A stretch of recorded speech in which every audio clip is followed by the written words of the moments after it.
이 사람들은 정말 재밌어요. 안 되겠구나 싶은 거. 일단 비대위원장 5명을 후보를 고른 뒤에 이것을 의원총회에서 이제 추인을 좀 받고 그다음에 뭐 전국위 같은 데 가서 이제 통과를 시키면 되는 상황인데 요청을 하는데 이건 뭐 진짜 뭐 김성태 원내대표가 그렇게 빡친 것도 처음 봤고요. 가장 키 중에 하나는 그거였었죠. 심재철 의원과의 설정. 놀라우신 분들이에요 진짜. 제일 연명들을 하는 거죠. 아니 내가 당신 누드 사진 보는 것도 내가 지켜줬는데 왜 당신 나 안 지켜줘? 이게 할 말이냐 이것들아 진짜. 그 지켜줬다는 말이 핵심인데요. 언론의 확대나 이런 것도 막았을 가능성이 있습니다. 그렇죠. 예, 그 정도의 권력이었으면 당시 그런 거를 이제 하면서 서운해하는 거죠. 그러니까 지금 내가 보기에는 제가 드린 말씀이 맞는 것 같아요. 자유한국당 내에서는 김성태는 그냥 육두품이에요. 약간 무시받는 느낌이. 그러니까 완전 무시받는 느낌이고 사실은 친박들은 이제 뭐 친박도 여러 가지 뭐 계급의 단계가 있겠지만 내가 골수 친박이라고 생각했던 사람들은 진짜로 사악한 엘리트 집단이란 말이야. 그러니까 김성태가 하는 꼴을 도저히 못 받아들이는 상황에서 나중에 다른 이야기가 또 나오겠습니다만 일단 쟤는 내 편이 아니라는 인식이 있잖아요. 친박과 비박. 요 감정에다가 그걸 실행하는 사람이 육두품인데다가 뭐 그러다 보니까 그냥 깽판 치러 나오는 거예요. 그냥 나와서 깽판 치러 나오는 거야. 그러니까 이게 김성태 이 양반한테 좀 충고드리고 싶은 게 그냥 바지 사장은요. 바지 사장 노릇만 하면 돼요. 아 나는 나오라고 자기가 실권을 잡으려고 그러는 순간요. 깜빵 가요. 바지 사장은 100%. 아 나는 김성태 의원이 나왔으면 좋겠어. 일단은 거기서 어떻게 왜 버텨? 인정도 못 받으면서. 그러니까 쪽팔리게 그 나이에 바지 사장 노릇을 하고 있냐고. 아 진짜. 근데 제가 볼 때는 김성태의 리더십을 뭐라고 할 수도 있을 텐데 그런데 문제는 가장 큰 문제는 김성태 말고 또 다른 사람이 누군가가 자유한국당을 새롭게 개편할 수 있는 사고나 정치력 또는 그런 철학을 갖고 있는 자가 있는지 저는 되묻고 싶고요. 왜 그러냐면 김경태가 할 겁니까? 누가 할 거죠? 김무성이 할 거예요? 지난 9년 동안 자유한국당이 너무나 손에 피를 많이 묻혔다는 겁니다. 자기 자신들한테. 적폐 세력들을 옹호하기 위해서 너무나 극우 성향을 보였고 극우 성향이 이미 사회적 혐오로 낙인되어 있어요. 자유한국당이 콩으로 매주를 쓴다 해도 믿지 않습니다. 국민이. 그렇기 때문에 누구도 리더십을 발휘할 수가 없어요. 제가 봤을 때는 소멸만이 답이고요. 새로운 정치의 완전한 탈바꿈, 당을 해체하고 새롭게 태어나지 않는 이상 어떤 누구도 자유한국당의 리더십을 발휘할 수 없습니다. 전 단호하게 말할 수 있어요. 다행스럽게도. 네. 누가 할 수 있어요? 한번 골라보세요. 없어요. 비대위 준비위원회가 비대위원장 후보 5명을 압축해서 발표를 하죠. 그날 저녁에 요청해서 이제 비준을 받으려고 했는데 일단 비대위원장 후보들도 한번 볼게요. 그 얘기를 먼저 해야 되는 게 맞을 것 같아요. 김병준 국민대 명예교수, 박찬종 전 의원 이렇게 하면 되겠네. 전희경 의원, 김성원 의원, 이용구 당무감사위원장. 일단 이걸 보고 제가 느낀 건 할 사람이 진짜 없었구나. 일단 그런 느낌이고 전희경은 왜 들어갔을까 이런 생각도 한번 들었고요. 전희경 이분은 거의 일베 스타일 아닌가요? 그렇죠. 이제 본인들의 성향을 확실히 드러내려고 전희경까지 넣었네. 지금 제가 봤을 때는 구색 맞추기에 가까운데 이제 혁신의 의미로는 초선 비례대위원장을 하는 게 우리의 반상의 지점이다 이렇게 생각할지 모르겠는데 아니 이 형이 서겠냐고. 자기들 공천권을 갖고 있는 사람들 지가 뭘 해야 되는 상황인데 공천권을 저한테 주면 모를까. 그러니까 의미가 없는 짓거리라고 보고 현실적으로 김병준밖에 없다고 봐요. 이게 전국위를 통과하면 뭐 어떤 게 있겠지만 다른 안, 제가 냈던 다른 안은 이 사람들이 비대위 위원장 한 사람이 하고 나머지가 비대위 위원을 하는 뭐 이런 안으로 꾸려진 게 아닐까라는 생각을 해봤어요. 근데 김병준이 이제 지명하는 사람이 포함되면 비대위원회가 꾸려질 가능성이 없다는 거죠. 제가 봤을 땐 그런데 그 사이에 김성태와 친박들 사이에 앙금이 엄청 있었나 봐요. 우리는 뭐 잘 모르겠지만 뭐 뒤에 물밑에서 또는 SNS 같은 걸로. 그러니까 김성태가 요청하는 순간에 딱 들어가서 이런 얘기도 하는 거죠. 과거 호가 호위한 세력이 어떤 명목의 이름으로라도 한국당의 쇄신과 변화를 흔드는 행위에 대해 단호하게 대처하겠다. 요거는 친박 들으라고 하는 소리잖아요. 그렇죠. 호가 호위는 친박이죠. 그러니까 친박으로 분류되는 사람들이 너도나도 나와가지고 벌떼처럼 이제 김성태를 비박하는 상태. 그러니까 이 친박 그룹들은 그러는 거죠. 야, 이 새끼야! 너 바지사장 시켰으면 바지사장 노릇이나 똑바로 해! 어디서 개겨! 그러고서 또 한바탕 한 거죠. 그러니까 느낌은 이런 거예요. 친박이 보기에는 김무성이 따까리가 지금 왕노릇 하려고 하는 게 기분 나쁜 거고. 그리고 실제로 이런 게 있거든요. 김성태가 당대표 권한대행을 맡았을 때 선거에 막 졌을 때 친박은 지금까지 한 달 동안 숨을 죽였어야 돼요. 친박이 목소리를 내는 순간에 그 당은 쇄신할 수가 없어요. 친박들 중에 서청원 등등 해가지고 한 5-6명만 잘라내지. 그리고 나중에 또 지들 복당 받을 거잖아. 근데 쇄신이라는 이름을 꺼내고 혁신을 하기도 전에 친박들이 못 참고 김성태한테 덤비기 시작하니까 이제 공방만 오가가는 어떤 쇄신도 진정성 있게 받아들이기 힘든 상태까지 만들어준 거죠. 차라리 친박이 정권을 잡는 게 나을 것 같아요. 차라리 그랬으면 좋겠다. 자유한국당 정권을 딱 잡고 당권을 딱 잡고 이제 막장으로 가서 이제 이생명 진토가 되는 순간까지라고 하면서 이제 끝장을 보는 게 좀 나을 것 같은데. 저는 자유한국당 의원들은요, 새롭게 태어나려면 저는 사퇴해야 한다고 생각합니다. 일단 사퇴를 하고 한 3년 현장에서 국민들하고 다시 소통하고 새롭게 정치적 철학을 다시 재정립하고 다음 총선에 나온 게 맞습니다. 나라를 이렇게 무차별 만들어 놓고 아이들이 바닷속을 잠겼는데 진상규명 못하게 바다에 수장시켜야 된다고 해놓고 구태 때까지 동의해놓고 이제 와서 다시 새롭게 태어난다고요? 저는 결코 국민들이 용서하지 않을 거다. 자유한국당 구성원들의 개인적으로 다시 성장하려면 저는 전원 사퇴하고 다음 총선에서 속고대지하고 나와야 된다.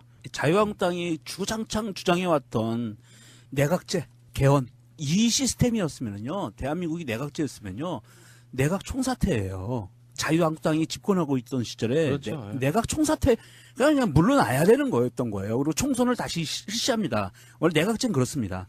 내각 총사퇴하고 총선을 다시 실시하고 그 신임을 묻고 이렇게 하는 거거든요. 그러니까 그런 것도 할 마음의 준비가 안 돼 있는 것들이 무슨 내각제까지 얘기 꺼내고 수준 미달이죠. 그런 사람들이 정치판에 더 이상 기웃거려서는 안 되는 거죠.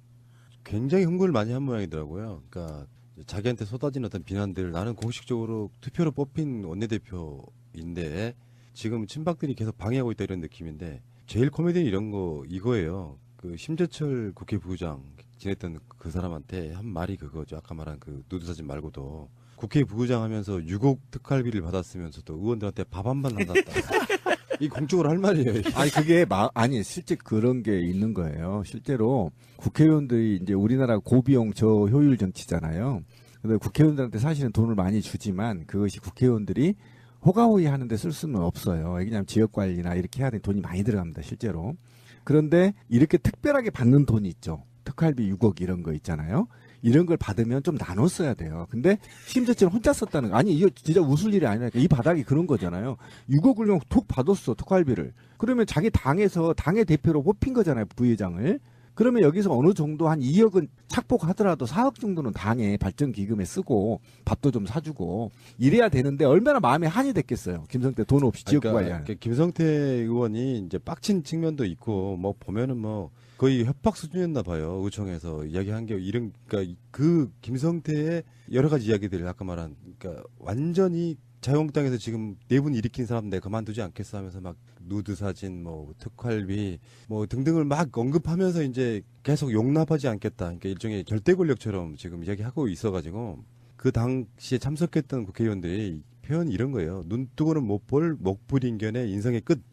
정말 치욕스러워서 견딜 수 없는 상황이었고 시정 잡혀도 이렇게 못할 것. 난동 부리는 술 취한 사람 같았다. 너 소주 드셨구나. 거기 있는 의원들이 모욕감을 느끼지 않았다면 그 사람은 비정상이다. 그리고 김성태 같은 경우는 지금 뭐라 그랬냐면 그때 막 격렬하게 항의하던 사람들 3사람 정도는 윤리위원회 해보겠다. 아싸! 잘한다! 홍준표가 가니까 김성태가 뜨네.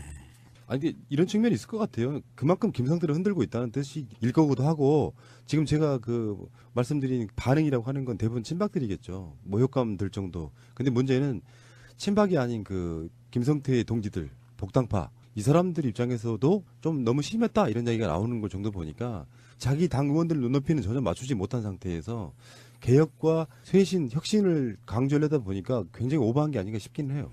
그러니까 김성태 보좌관 측에서 우리 방송을 듣는다고 하는데 한번 싸움을 했으면 끝장을 봐야 됩니다. 그러면 그러니까 사나이가 상대가 숨을 쉴 수 목줄을 쥐지 않으면 지거든요. 언젠가는 뒤통수 맞습니다. 그러지 말고 우리 김성태 의원 응원합시다. 네, 했으면 좋겠어요. 네, 우리 응원하고 뭐 홍영표 원내대표도 김성태의 말을 믿겠다고 했으니까 저도 믿어야 되나? 그 9년 동안의 적폐를 자유한국당 내의 적폐를 제거하는 데 있어서 이 정도의 고통 없이 새롭게 태어난다는 게 있을 수 없습니다. 과감히 일리하고 비밀문건 공개해서 죽이고. 아니 웃을 일이 아닙니다. 실제로 얘기하자면 그것이 현행법 위반이기 때문에 특활비 말 잘 나왔어요. 특활비 같은 경우도 이 사건이 아니었으면 부의장이 특활비 6억 쓴다는 거 몰랐거든요. 예, 알게 되는 거잖아요. 그러니까 여기서 그러면 이 타이밍에서 김무성의 그 주특기 그 찌라시언 들은 거 한번 김무성이 한번 해줘야 되는 거 아닌가? 김성태 지원 사격으로요. 근데 이런 건 있습니다. 뭐가 있냐면은 지금 자유한국당 내에서는 김성태의 가장 정적은 심재철이 아니에요. 김진태입니다. 김진태가 심기를 엄청 건드려놨어요. 이건 보실래요? 어떤 식이냐면은 보수가 뭔지 알고나 하는 소리냐? 이런 식이에요. 모욕주기. 선생님이 안 계신 틈에 반장이 수업하면 따르겠냐? 아무 자격도 없는 사람이 보수 이념 어쩌고 저쩌고해서 민망하다. 대놓고 면박을 주고 있거든요, 지금. 그래서 경고도 했어요, 그 의총에서. 김진태는 자기 스스로가 이제 대선 주자가 된 거지. 물론 대선 주자였지. 당내에서 경선할 때 홍준표랑 경선한 주자였잖아요. 그러니까 자기가 보기엔 자기는 재선이고 김성태는 3선인데 김성태를 자기가 봤을 때는 굉장히 알로 보는 거야. 쉽게 표현하면 그거지. 검사 출신으로 나름대로 좋은 대학교 나온 내 입장에서 난 노조 출신 너 신경도 발끈하실라. 노조 출신 너 인정 못해 이거예요. 느낌적으로는 그래. 이런 거 알기나 해? 보수가 뭔지 알기나 해? 김진태는 레벨이 다르다고 생각을 하는 거죠. 그렇지. 자기는 그래도 사법고시 출신이거든. 엘리트거든. 근데 좀 무지랭이야. 김성태는 딱 그 개념이에요. 그러니까 김진태가 타겟을 결정한 거잖아요. 김진태가 김성태를 물러날 때까지 싸우겠다. 이제 타겟을 삼아서 친박 이제 호위무사를 전면전을 하게 되는데 저는 좀 제대로 싸웠으면 좋겠다. 그러면 새정치민주연합 시절에 당 갈라쓰는 거 보셨잖아요. 잘 보셨으니까 그거 보고 배우셔가지고 제대로 싸우고 갈라지십시오. 그게 살 길이에요. 근데 여기서 이제 비대위원장 후보로 한 명 중 올라온 전희경은 이야기를 안 할 수가 없어요. 과거가 너무 화려해. 이런 사람을 비대위원장 후보로 올렸다는 것 자체가 저는 안 되겠구나. 이 사람들 혁신을 못 하겠구나. 전희경과 홍준표는 완전 이퀄이거든요. 이퀄. 똑같은 이야기를 하는 사람들이에요. 그런 사람을 비대위원장 후보로 올려놓으면 이 당이 혁신이 됩니까? 지지합니다. 제가 말한 아베족들, 네, 누라이터. 색깔론 발언만 엄청 했던 사람이잖아요. 그렇죠. 야, 그러면 비대위원장이 이 전희경이 일베스러운 전희경이 비대위원장하고 김진태가 당대표하고 하면 모양새가 좀 나올 것 같은데요. 최고의 당이죠. 그렇죠. 네, 최고의 당. 근데 제가 봤을 때는 그래도 그 중에 가장 진정성이 있는 사람은 난 김성태라고 봐요. 그나마 그 자리에 누가 올라간들 뭘 얼마나 할 수 있겠어요? 김진태가 가면 또 뭔 소리 듣겠어요? 안 된다니까? 그나마 김성태는 친박들 호통치면서 당신네들이 조금 저렇게 나한테 반기를 들수록 우리는 당은 혁신 안 돼. 결국 니들이 나한테 하는 말은 당 갈라서사는 깽판 넣기밖에 안 돼. 라고 말하는데 실제로 자유한국당 내에서는 분당의 기류가 분명히 있어요. 이렇게 되면 안고 갈 수가 없어요. 그러면 감정이 상한 상태에서는요. 안 돼요. 그냥 감정이 더 격화돼서 죽일년 살릴 놈이라 하고 이혼하지 말고 합의 이혼하듯이 사람들이 격화돼가지고 진짜 멱살잡이하고 싸우고 헤어지는 것보다는요. 지금 단계에서 더 이상 격화되기 전에 합의 이혼하세요. 그 기본이 안 돼 있어요. 왜 그러냐면 김진태나 친박의 주군이 지금 빵간에 가 있는 거 아닙니까? 그리고 친이계가 조용히 있는 것처럼 적어도 있잖아요. 이 어려운 난국에서 당의 대표를 뽑았으면 적어도 6, 7개월 정도는 김성태가 하는 걸 지켜봐야 돼요. 호응해주고. 그래야 무슨 방향이 나오는 거잖아요. 근데 아직 김성태가 당을 어떻게 복원하겠다, 다시 살려내겠다라는 계획을 수립하기도 전에 물고 뜯는 것은 정말 친박 애들이 얼마나 천박하고 정치인으로서 거의 바닥, 도저히 할 수 없는 작태를 보여주고 있다. 저는 그렇게 보거든요. 한 번은 그래도 6개월이고 7개월을 밀어줘봐야 될 거 아니에요. 아니 친박들 마음도 이해가 돼요. 왜냐하면 당대표로 선출해 놓은 게 아니거든요. 원내대표에다가 지금 권한대행이잖아요. 당대표 권한대행이거든요. 그럼 권한대행이면 그냥 그 자리 지키고 그냥 가만히 있어. 다음 당대표 될 때까지 자리만 지키고 있어. 이런 뜻이란 거예요. 권한대행이 사실은 비슷해요. 친박들의 입장에서. 근데 국민들이 지금 혁신을 요구하고 있잖아요. 그러니까 제가 말씀드리는 게 그러면 이 친박들 입장에서 보면 김성태는 그냥 권한대행으로 찌그러져 있는 게 맞아. 그런데 자꾸 이렇게 기어 올라오고 자기가 당권을 잡은 것처럼 행동하니까 눈꼴 씌운 거예요. 그러면 당의 혁신을 하든 무슨 뭐 신혁을 하든 뭘 하든 상관이 없는데 일단 이렇게 서로 눈꼴 씌운 사람들끼리는 헤어져야 돼요. 같이 있으면 안 돼요. 분란만 일어나고 대한민국 정치인들은 싸움박질이 나는 놈들이라고 손가락받기 딱 알맞아요. 물론 그러기를 바라고 있지만 김성태도 과했어요. 권한대행이 당권을 휘두르려고 하니까 이거는 김성태의 그 기본적인 생각이 짧은 거예요. 아싸 이 기회에 황교안이가 권한대행이 되고 나가지고 마치 대통령 된 것처럼 기고만장했던 것과 똑같이 다 당대표 권한대행이 됐는데 당대표가 된 듯이 기고만장하면요. 당연히 쌈박질 날 수밖에 없어요. 이 김성태가 원인을 제공한 건 맞아요. 그렇게 이제 친박들 마음은 이해가 돼요. 그러니까 빨리 찢어져서 나가세요. 아니 우리가 누구 편을 들고 있는 거냐 지금. 아이고 그 김진태가 한 말 중에 정말 오랜만에 들어보는 원내 총무라는 말이 나왔어요. 그 말이 왜 나온 옛날. 거냐면 당 대표, 원내 대표 그러면 좀 높아 보이잖아요. 높아 보이죠. 당 대표, 원내 총무, 정책위 의장, 사무총장 그러면 느낌이 다르잖아요. 예전에 그건 사실이거든요. 그랬었죠. 국회원 내에서 국회의장 이하 각 당의 원내 총무들이 모여가지고 국회 운영을 같이 하는 자리예요. 원래 원내 총무가 돈 걷고 이러는 거 아니에요. 그건 사무총장이 할 일이야. 그러니까 근데 그게 너무 위상이 떨어진다고 생각해서 이름을 원내 대표로 격상시키는 거죠. 그러니까 김진태가 그 얘기를 왜 꺼냈냐면 야 옛날에 그 원내 총무라고 불렀어. 그거 아무것도 아닌 자리 갖고 너 지금 당 대표 지금 역할 하려고 명령님 하는 거랑 똑같은 이야기 한 거고 있는 건데. 그래요. 딱 그거예요.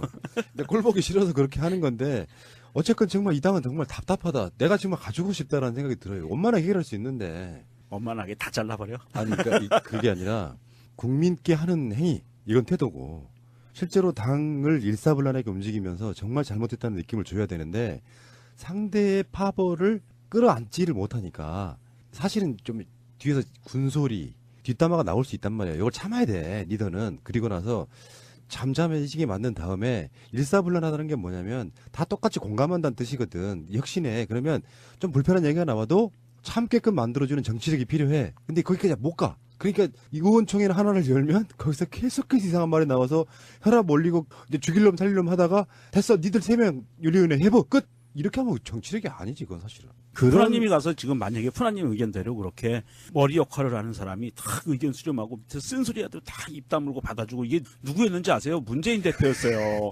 그렇게 하면 안 돼 그 당은. 어쩜 나는 근데 김성태 입장에서는 니네가 이 당 이렇게 망쳐놨잖아. 니네 좀 조용히 있으면 안 돼? 니네 가만히 있으면 내가 니네들 생명 길게 해줄게. 라고 생각할 수 있어요. 김성태 입장에서. 니네들 다 손에 피 묻히고 온갖 세월호고 온갖 피 다 묻혀놓고 니네들 지금 나서면 안 되는 거야. 우리 당 갈 수 없어. 내가 좀 만들어줄게. 니네들 잠자고 있어봐. 내가 니들 뭐 목숨을 따겠어?